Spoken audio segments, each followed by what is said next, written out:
Hey y'all, how's it going? I made it. I'm here. Yes. Episode is not uploaded yet, but it will be uploaded as soon as I'm done with this. So, y'all, I'm in my work clothes still. I just got home not too long ago. So this one is literally being recorded right now. So, all right, you guys. Before I begin, I feel that I need to share something with you guys, just so that way you guys can understand if I'm not like completely myself, I guess. My family and I are going through a very difficult situation that is taking a toll on me emotionally, angry, confused, concerned, worried, all the things that I know that someone would tell me, give it to God. And but I'm human, and I want to share that I am talking to God. I am expressing to God how I feel. But I do feel this way. And so, y'all, the truth is this. I almost didn't do this episode today. I'm not feeling up to it because of what my family and I are going through. But here I am. I'm really forcing myself to do this episode, to be honest, you guys. So, but yeah, here I am. What you see is what you get. Like I said, I just got out of work. I got home about half an hour ago. I had to attend to my dogs, and so worked all night yesterday. And I'm like, I got to do this. I got to do this episode. I got to stay committed. I can't allow that distraction of what I'm going through to stop me from something that God has placed in my heart to share, which is my story. So, but I just wanted to share this with you guys because I may not show it through here, and y'all may see my smile, but inside I'm a mess. I'm a mess. I'm a roller coaster mess inside. You guys just can't see it. And I'm trying to stay strong. But and I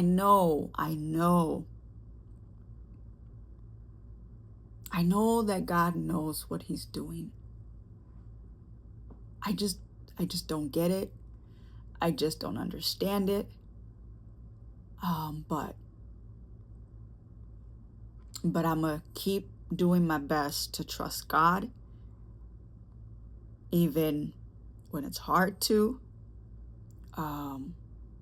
And it's really hard right now. But I know that He sees my heart. I know that He sees my tears. I know that He hears my prayers or my talks that I have with Him. And I know that He knows what's the outcome of what we're facing. I will share with you guys later in future episodes of what we're going through. At the moment, we're trying to keep it private. And we're just doing our best to keep lifting the situation up to God. So, but yeah, you guys, thank you for letting me share this with you guys and take a couple extra minutes at the beginning. So, but all right, you guys, We ready? This is the Luna Truth Healing Out Loud, and I'm your host, Luna. So, y'all, by the way, I hope y'all had a happy 4th of July weekend last week. I decided to skip that episode just in remembrance of 4th of July. Everybody was busy, and actually I was busy also. So the truth is I actually had a date planned with my daughters to go to Magic Kingdom and celebrate 4th of July over there, and see the fireworks over there, which, by the way, was an amazing time with my girls there. We definitely missed my grandson, but we still have to carry on with our lives, right? So, but yeah, so that's why I also skipped it last week. So took that little break, but here I am. Again, like I said, I wasn't gonna do this episode, but I gotta keep going. I got to. So, all right, you guys. So let's start. This is episode 6, part 3 of The Girl Who Was Not Protected. And I'm going to start off with the Bible verse as always. So this one is Psalms 27:10. Though my father and mother forsake me, the Lord will receive me. All right, guys, if you're just joining me, I encourage you to go back and listen to part 1 and 2 to understand how this journey began. So today, guys, we will pick up where the pain turned into anger. So let's start. So there was a time in my life when I stopped coming home after school or sports. I actually would stay late at school. Then I would go hang out at the park or just go for walks. I would do anything to avoid going back home, where I did not feel safe or wasn't being protected because my stepfather was still there. And even though I had learned to walk on eggshells, the fear of what he was doing to me was still there. My anger was loud inside of me, but I kept it quiet in the outside because when I did let it out, which was a few times in the house, my mom or my stepdad would handle me in a way that left me bruises or burn marks. So I was the girl that learned to smile in front of teachers, coaches, kids, family, on the field, on the basketball court, on track meets. And it's where I also gave it my all that I had. Sports became the place I could breathe. Sports was a place that I can let out all my anger. But when I was done with sports, I didn't want to go home. So I ran, but not for practice. I ran away from home a few times. And not because I wanted attention, which my mom and my stepdad thought, and they actually even told people that I was running away for attention. But I wasn't. I was running away because I couldn't take it anymore. I was angry that no one noticed that I was being hurt. I was angry that no one asked me how I was doing. I was angry that my world had become a place I wanted to disappear from. Y'all, not long after, my dad showed up. Now, I do want to say something that recently I started to speak out loud and speak about it. My father also hurt me. He hurt me one day when he came to visit us. My dad was very drunk. And I can't go into all details that led to him hurting me. But what I can say is I was hurt by my dad. And right after he hurt me, that's when my dad disappeared and he went to go get help. So that's the time where my dad was gone. So now my dad is back. He's sober, so I went to go live with him. Although my dad did hurt me, as I mentioned, I was not afraid of him. Maybe because he never hurt me again after that day. Maybe because he was very drunk. Maybe because when he realized what he was doing to me, he stopped, he left, and he went to go get help.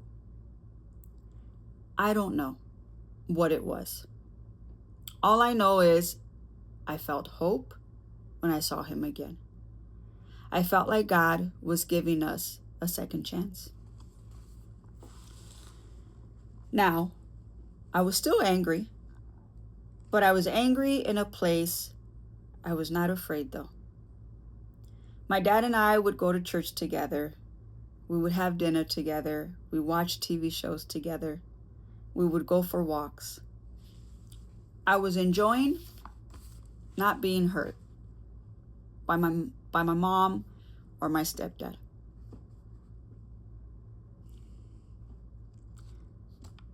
But sadly,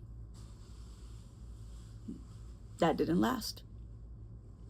Addiction has a way of creeping back like a shadow. But can I be truthful? I believe that my father would not have gone back to drinking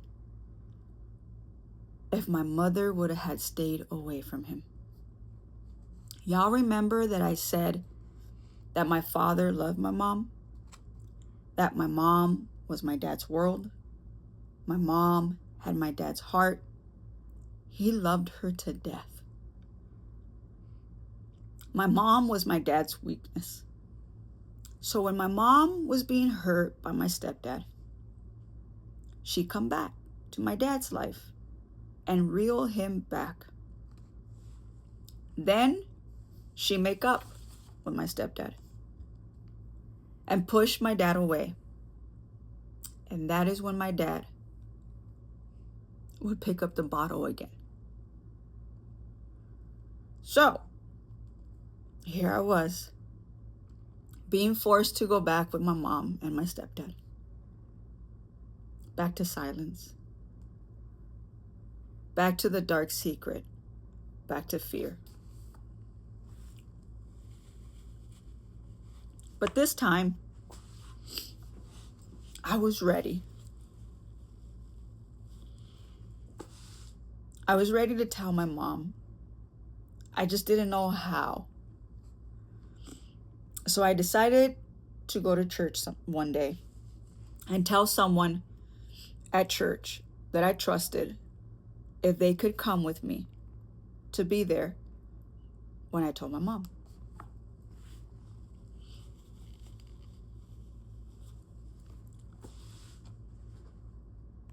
I told my mom what happened.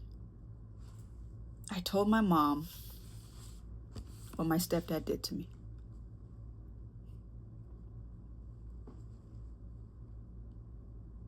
I expected to see her cry or be angry at him. But what I didn't expect was for her not to believe me. She says that she did. She said that she did cry. But I don't recall any of that. What I remember was her giving me the look as if I was making this up. As if I was trying to ruin her marriage. Like I was the problem. I remember her choosing my stepdad over me. That moment broke something inside of me. Not only had I been abused, but now I was being silenced by the one person that I had hoped and prayed would protect me.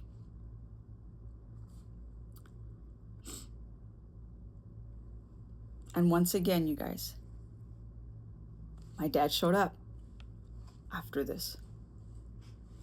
My dad was sobered up again, and he came to get me.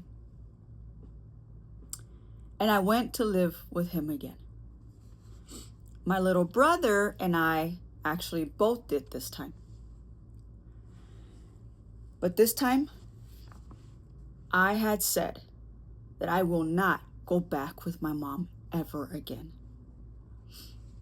I remember I was trying to figure out ways of things that I can do to not go back with her ever again. I was trying to come up with ideas. I remember that I even asked a friend of mine in high school if she could help me come up with ideas. And y'all, we came up with an idea, but it wasn't the best one. But at this point of my life, I was desperate to any plan, as long as I did not go back with my mom. Now, everything with my dad was not perfect, but it sure was better than what I was going through with my mom and my stepdad. And just as I had predicted, my mother tried to take me back with her again. But this time, I was older, and I had done my research with my friend, and we knew, because we read on the school computer, with my friend, we knew because we had read on school computers and done our research as far as how the system works and how and what I can do to not go back. I guess this was where I decided to fight for myself, even though it was not the best idea. And I was scared of my idea. Looking back now, you guys, I realize that I was never just running away. I realized that I was trying to run to safety, to love, and to peace. And yes, still to God. I've realized now that when I felt alone, when I was angry, when I was doubted,